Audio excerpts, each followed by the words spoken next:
Hey everyone, Michelle McCarthy here from Homeschooling in the Pines, and welcome back to my channel. If you are a new viewer, thank you so much for subscribing, and if you have been here with me since the beginning, thank you so much for watching my videos.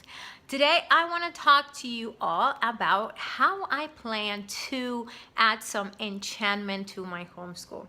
If you have been following me on Facebook or on Instagram or been watching my videos, you know that I've been trying to, I just started following the Brave Writer's lifestyle, and one of the terms that Julie Bogart, their creator, has talked about is about enchantment and adding pixie dust into your homeschool. And I want that for my family. I want that so bad for my kids and for a homeschool life. And it's a slow process.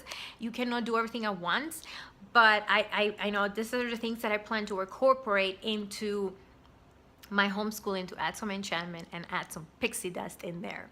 I don't want, one of the philosophies of Brave Writer is about making relationship with your children, not letting curriculums, don't letting schedules or people dictate what you have to do with your children. Just try to foster those relationships with your kids, and that's the most important thing, is those relationships. That's what Brave Writer is all about. It's not just about a writing curriculum and learning how to write. It's about fostering relationship with your kids and different things that you can do to be able to do that.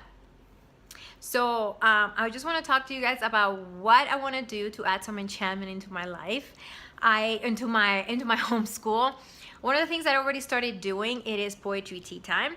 It's a time, I have a video that I will link below so you can watch, but it's a time where we sit down, we read poetry, and we eat cookies. This week we baked some cookies, then in the afternoon we sat down, we ate cookies, drank milk, and read poetry. How fun is that? Okay, my daughter is not too thrilled yet about poetry tea time, but it's just I'm spending time with her, and she's gonna remember that. Okay, one of the things I wanted to remember, like 20 years from now, your kids are not gonna remember the curriculum that they use for math. They're not gonna remember all that, or what curriculum they use for spelling or for grammar. They're gonna remember all those times that you spend having fun with your kids and fostering your relationship and having a language-rich household. Those are the things that your kids are gonna remember.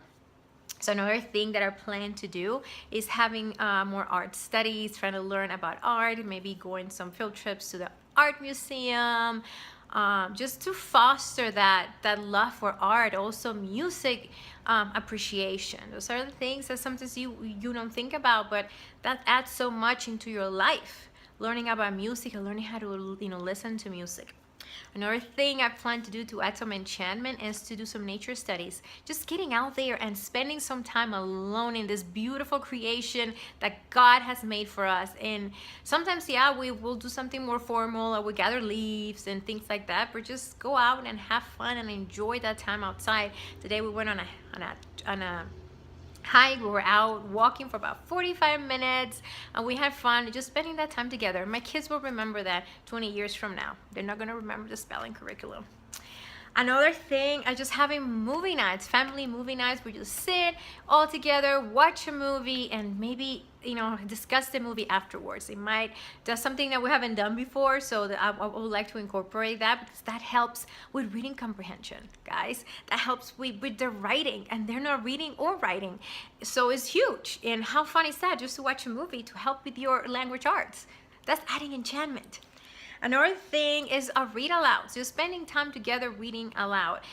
Some of the books that we're reading that go with the guides, the arrow guides that we got from Brave Writer, they're great, literature. We're having so much fun reading the books and watching the shows on TV, and it's just being so much fun. And I know my kid's gonna remember all the time that we sat and we watched the shows and we compared the books, and it's just been really fun. Another thing that we're gonna do to add some enchantment, we're gonna have book clubs. After reading a couple, not after every book that we read, we're gonna get together with some of the Brave Writers families, and we're gonna have a book club party school. We're not gonna write a book report after reading the story. We're not gonna write an essay. We're gonna have fun. We're gonna discuss the book, but in a fun way. We're gonna do crafts. Having party school is gonna be so much fun, and that's adding enchantment to your day. So much fun. Another thing is just one-on-one time with your kid. We do that already, but I will try to be more intentional and do it more often. And just sitting down with your kids if they're older and just having some good conversations with them. Sit down, go spend some time with them, and those are things that your kids are going to remember. Okay, so these are some of the things that I'm gonna do to add more enchantment into my homeschool. I'm also having more field trips, trying to do some crafts. I'm not very crafty, but just doing some fun stuff like that, just to move away from having that curriculum dictate our day or dictate our homeschool life, because I don't want that. Like I said, our kids are not gonna remember the curriculum 20 years from now. So again, if you want to see more videos like this, make sure you give this video a thumbs up and subscribe to my channel. I will link below where you can learn more about Brave Writer and the Brave Writer's lifestyle if you're interested. You can also ask me questions. I am new to this lifestyle, but I've been doing tons of research, and I watch Julie Bogart's videos every single week. She's always on Facebook doing live streams, just talking about the lifestyle and talking about her experiences with homeschooling. And she's just been a breath of fresh air to my homeschool, and I just love her. So I will link those below. And again, thank you so much for watching. My name is Michelle McCarthy from Homeschooling in the Pines, and I hope to see you all soon.